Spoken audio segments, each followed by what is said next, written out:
awaiting a scheduled briefing from federal officials as part of my responsibility as a senator to provide oversight and accountability.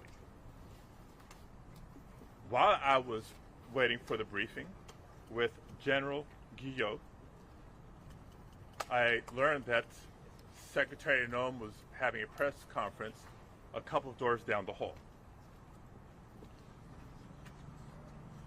Since the beginning of the year, but especially over the course of recent weeks,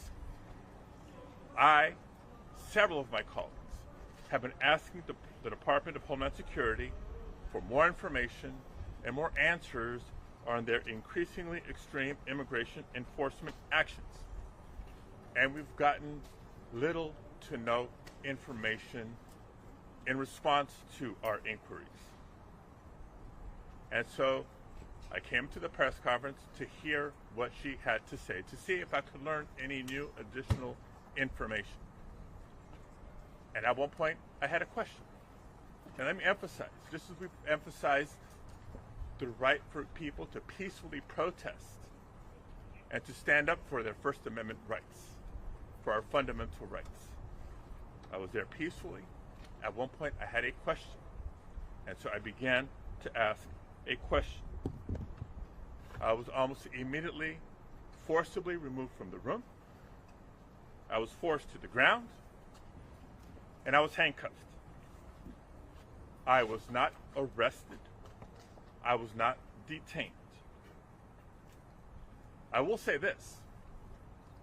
If this is how this administration responds to a senator with a question, if this is how the Department of Homeland Security responds to a senator with a question, you can only imagine what they're doing to farm workers, to cooks, to day laborers out in the Los Angeles community and throughout California and throughout the country. We will hold this administration accountable. And we'll have more to say. We'll have more to say in the coming days. I just want to once again, for not just the community here in Los Angeles, but throughout the country, because there is a lot of concern, there is a lot of tension, there is a lot of anxiety, and a lot of people are beginning to make plans for what they may or may not do come this Saturday.